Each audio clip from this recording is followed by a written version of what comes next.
राम राम दोस्तों मुझे एक काफ़ी इंटरेस्टिंग कमेंट आया कि वीकली एनालिसिस या मंथली जो एनालिसिस किया जाता है वो कैसे किया जाता है, उनके लेवल्स कैसे निकाले जाते हैं, कहाँ पे सपोर्ट है, कहाँ पे रेजिस्टेंस है, उन चीज़ों को पता कैसे किया जाता है।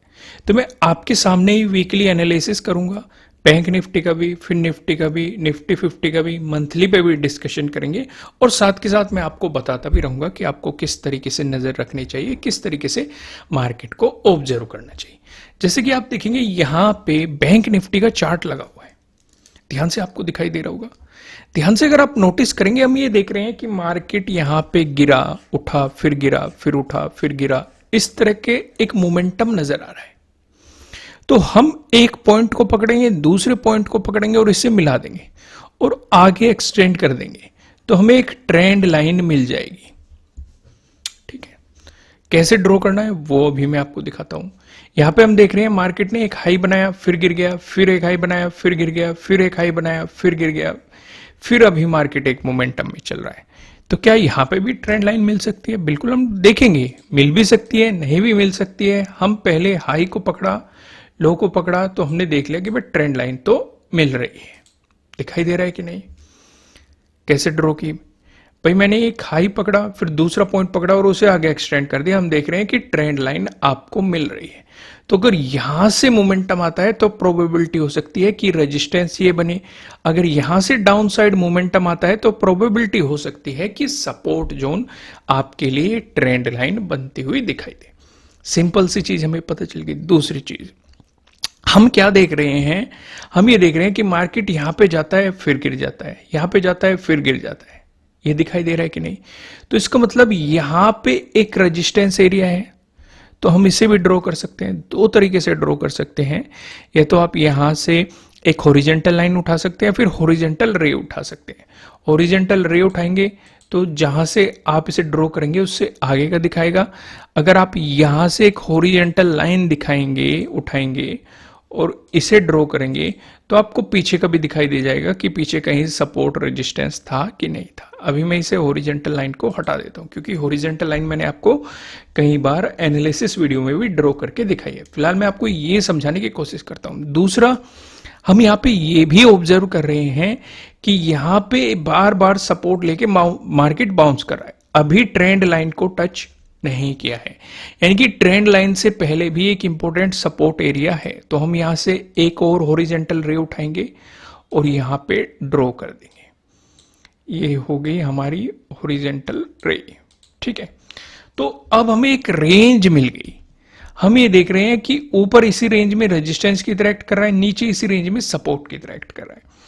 अगर मार्केट इसी रेंज में और दिन घूमना चाहता है तो हमें पता है अगर रेजिस्टेंस जोन है, इस रेजिस्टेंस जोन पे आपको शूटिंग स्टार मिल जाए या फिर बेयरिश सिंगल फिंग मिल जाए तो हम एक छोटा सा स्टॉप लॉस लेके नेगेटिव साइड रिस्क ले सकते हैं। या फिर अगर मार्केट नीचे है सपोर्ट जोन के पास में, तो इस सपोर्ट जोन पे आपको हैमर मिल जाए, पिन बार बुलिश कैंडल मिल जाए या फिर बुलिश सिंगल फिंग मिल जाए, तो हम एक छोटा सा स्टॉप लॉस लेके यहां पे पॉजिटिव साइड रिस्क ले सकते हैं। एक मोटी मोटी सी बात हमें समझ में आ गई। दूसरी चीज, ऐसा तो जरूरी नहीं है कि मार्केट इसी रेंज में घूमेगा, क्योंकि रेंज तो मार्केट ने यहां पे भी बनाई थी। अगर आपके याद हो, इस रेंज का भी तो ब्रेकडाउन मिला। क्या सिर्फ ब्रेकडाउन ही मिलेगा? नहीं, ब्रेकआउट भी मिल सकता है। मार्केट ने देखो यहां पे भी एक रेंज बनाई थी और मार्केट ने इसका ब्रेकआउट दिया है। भाई ऐसा बिल्कुल भी कंफर्म नहीं होता है कि रेंज बनी है तो वहां से ब्रेकआउट ही मिलेगा या फिर ब्रेकडाउन ही मिलेगा, लेकिन आपको दोनों तरफ के लिए रेडी रहना चाहिए। भाई अगर ब्रेकआउट मिलेगा तो आप पॉजिटिव सिनेरियो पे फोकस करेंगे, अगर ब्रेकडाउन मिलेगा तो आप नेगेटिव सिनेरियो पे फोकस करेंगे। जैसी अपॉर्चुनिटी आपको दिखाई दे रही है उसके अकॉर्डिंग आप काम करने की पूरी कोशिश करेंगे। तो ये तो एक ऑब्जर्वेशन कर लिया हमने एक वन डे के टाइम फ्रेम पे, सिंपल सा प्राइस एक्शन के अकॉर्डिंग, ट्रेंड लाइन के अकॉर्डिंग। फिर हम यहां पे कुछ इंडिकेटर्स की भी मदद ले सकते हैं, जैसे कि मैं ईएमए की मदद ले लेता हूं, एक्सपोनेंशियल मूविंग एवरेज। ठीक है, 2 ईएमए लगा लेता हूं मैं यहां पे।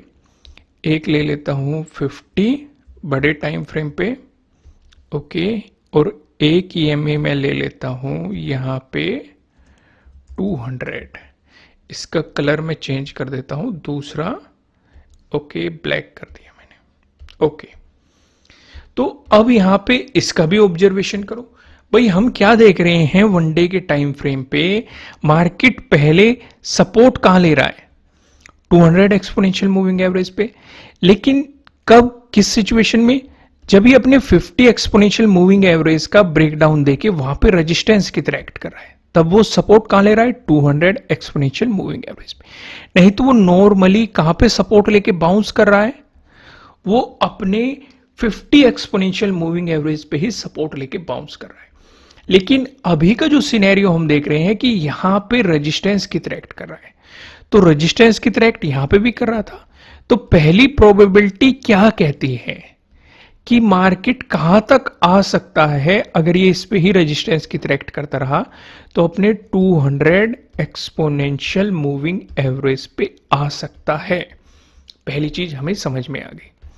क्या आएगा ही आएगा, नहीं, बिल्कुल भी नहीं। किस सिचुएशन पे आ सकता है, हमारे पास दो सिचुएशन है। पहली सिचुएशन, मार्केट ने जो ये रेंज बना रखी है इसका ब्रेकडाउन देना पड़ेगा। अगर ये कंडीशन फुलफिल होती है तो कॉन्फिडेंस बढ़ेगा कि हां मार्केट अपने 200 एक्सपोनेंशियल मूविंग एवरेज की सपोर्ट लेने जा सकता है। दूसरी सिचुएशन क्या है हमारे पास, दूसरी सिचुएशन है ये ट्रेंड लाइन। हम ये भी देखते आ रहे हैं कि इस ट्रेंड लाइन पे मार्केट बार बार सपोर्ट लेके बाउंस कर रहा है, तो इस ट्रेंड लाइन का भी ब्रेकडाउन चाहिए।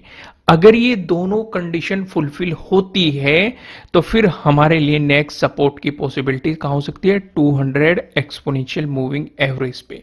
क्योंकि जब जब मार्केट ने अपने 50 एक्सपोनेंशियल मूविंग एवरेज का ब्रेकडाउन दे के वहां पे रेजिस्टेंस की तरह एक्ट किया है, तो प्रोबेबिलिटी ज्यादातर केस में रही है कि मार्केट अपने 200 एक्सपोनेंशियल मूविंग एवरेज को सपोर्ट लेने जाता है। समझ में आ गई बात पिछले सिनेरियोस को देख के। देखो दोस्त, कुछ भी समझ में ना आए या कुछ आपको नया लगे तो आपको कमेंट करना है तुरंत ही। हम उसे नेक्स्ट वीडियो में, अगर ज्यादा लोगों की समस्या होगी तो हम उसे नेक्स्ट वीडियो में कवर करने की कोशिश करेंगे। ठीक है, मजा आ रहा हो तो लाइक करना, नए हो सब्सक्राइब करना और बेल आइकन भी प्रेस करना, जिससे आपको आने वाली वीडियोस की नोटिफिकेशन मिल सकेंगे।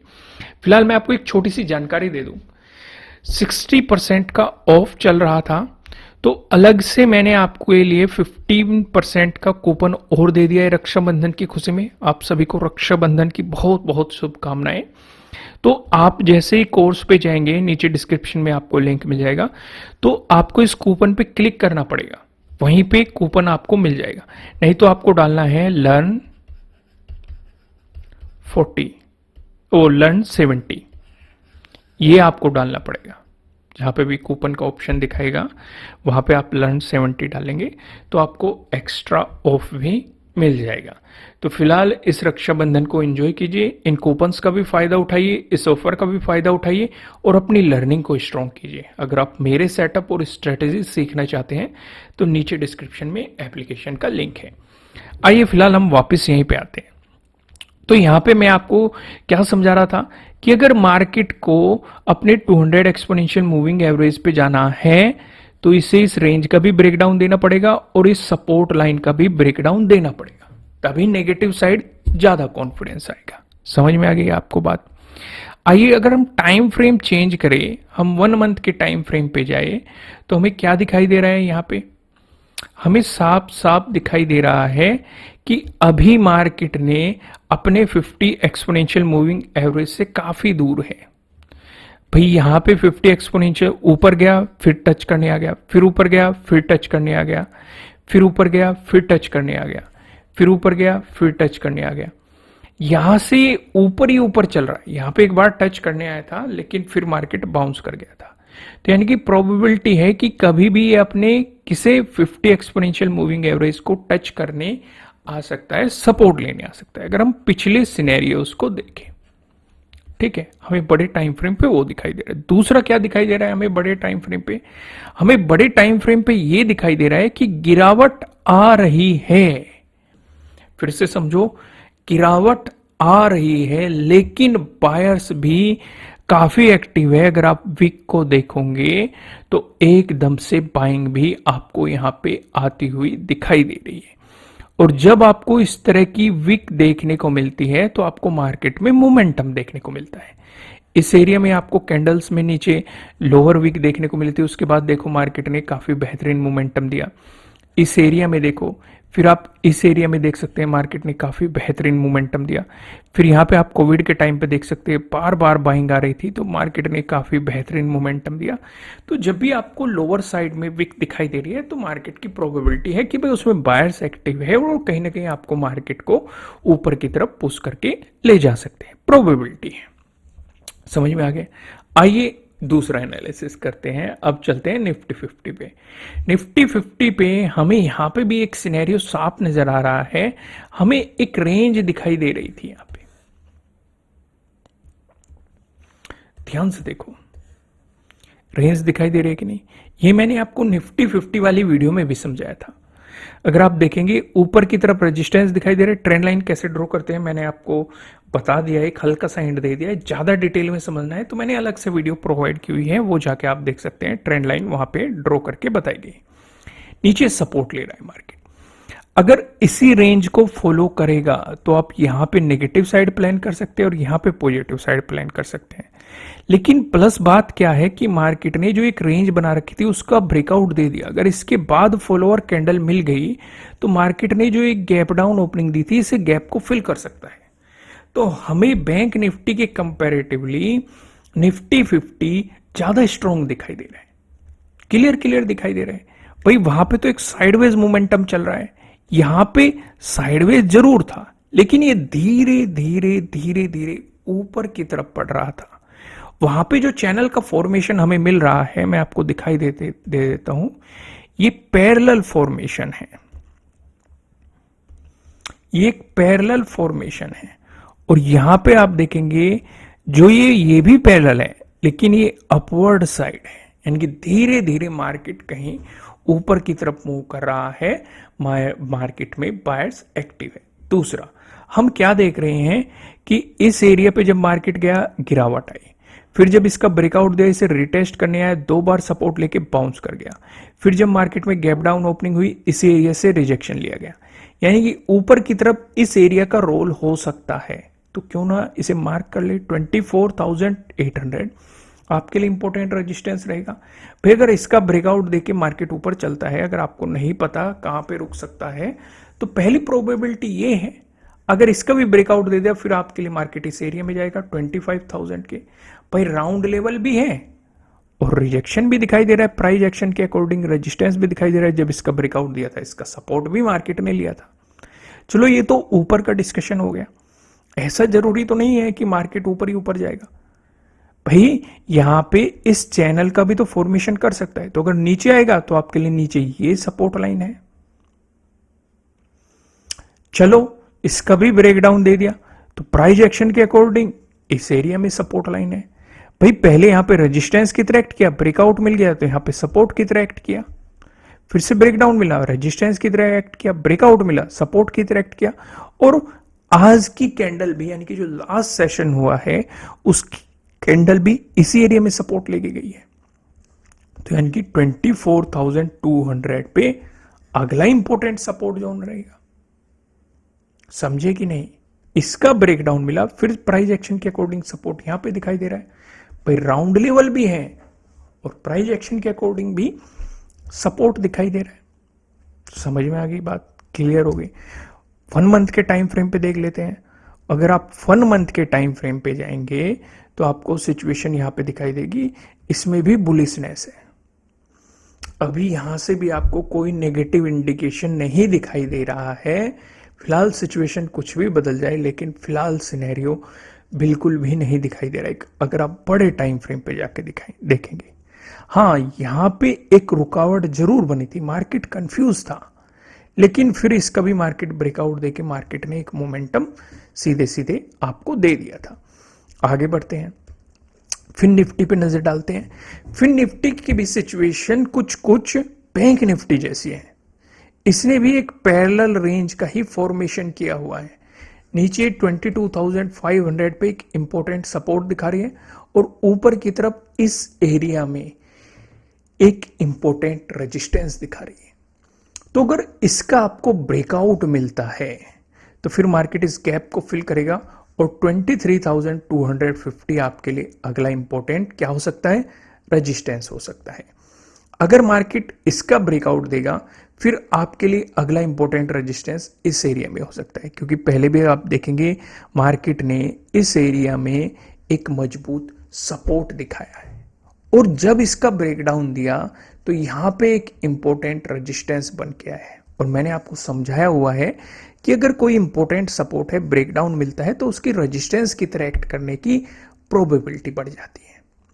समझ में आ गया आपको अच्छे तरीके से? तो हमें क्या मार्क करना होता है जब भी हम बड़े टाइम फ्रेम की तरफ जाते हैं या फिर छोटे टाइम फ्रेम पे भी हो, चीजें सेम ही होती है लगभग आप देखेंगे। आप उन पॉइंट्स को मार्क करो कि जहां पे मार्केट सपोर्ट ले रहा है, जहां पे मार्केट रेजिस्टेंस की तरह एक्ट कर रहा है, जहां से मार्केट ने बड़ा मोमेंटम दिखा दिया, जहां से मार्केट ने बड़ी गिरावट दिखा दी। क्योंकि अगर आप ध्यान देंगे जो ये सपोर्ट यहां पे बन रहा है, ध्यान से अगर नोटिस करेंगे, इसे एक्सटेंड करेंगे तो आपको दिखाई देगा कि यहां से बड़ी गिरावट भी आई है। तो क्यों ना हम उन पॉइंट को मार्क करें। भाई सब कुछ आपके सामने ही आपको दिखाई दे रहा है, जिस पॉइंट से बड़ी बाइंग आए या बड़ी सेलिंग आए तो उन पॉइंट को मार्क आपको करके रखना चाहिए। उससे आपको काफी हेल्प मिलेगी सपोर्ट और रेजिस्टेंस जानने को। कहीं भी देख लो, जब भी आप देखेंगे जैसे इस एरिया से बड़ी बाइंग आई थी, अब देखो रेजिस्टेंस की तरह एक्ट कर रहा है। यहाँ पे भी देखेंगे इस एरिया से बड़ी बाइंग आई थी, रेजिस्टेंस की तरह एक्ट कर रहा है। पीछे जाके देखो इस एरिया से बड़ी बाइंग आई थी, देखो इसने सपोर्ट की तरह एक्ट किया, ब्रेकडाउन देके रेजिस्टेंस की तरह एक्ट किया। और कहीं देख लो, आप यहाँ पे देख लो इस एरिया से बड़ी बाइंग आई थी, मार्केट ने इस एरिया पे रिटेस्ट करने गया, सपोर्ट की तरह एक्ट किया। तो जब हमें रिजल्ट पास्ट उसमें दिखाई दे रहे हैं तो क्यों ना उन्हें मार्क किया जाए और उनसे कुछ मदद ली जाए, अच्छे तरीके से उन्हें समझा जाए। तो उम्मीद है आपको इससे बेनिफिट मिला होगा। लास्ट में मैं आपको फिर से बता दूं, इन छुट्टियों का फायदा उठाइए और उस ऑफर का भी फायदा उठाइए। नीचे डिस्क्रिप्शन में आपको एप्लीकेशन का लिंक मिल जाएगा। और रक्षाबंधन की आपको बहुत बहुत शुभकामनाएं। ये त्यौहार आपको खुशियों से भरकर आए और अपनी लर्निंग पे भी थोड़ा ध्यान दीजिए। तो इसलिए मैंने रक्षाबंधन के लिए आपको कुछ कूपन्स भी दिए हैं और ऑलरेडी 60% का ऑफ चला था, उसमें कुछ एडिशनल उन कूपन का इस्तेमाल करके आप और भी एक्स्ट्रा ऑफ ले सकते हैं और अपनी लर्निंग को स्ट्रॉन्ग कर सकते हैं। फिलहाल इस वीडियो में इतना ही, फिर मिलते हैं किसी नेक्स्ट वीडियो में, तब तक के लिए राम राम।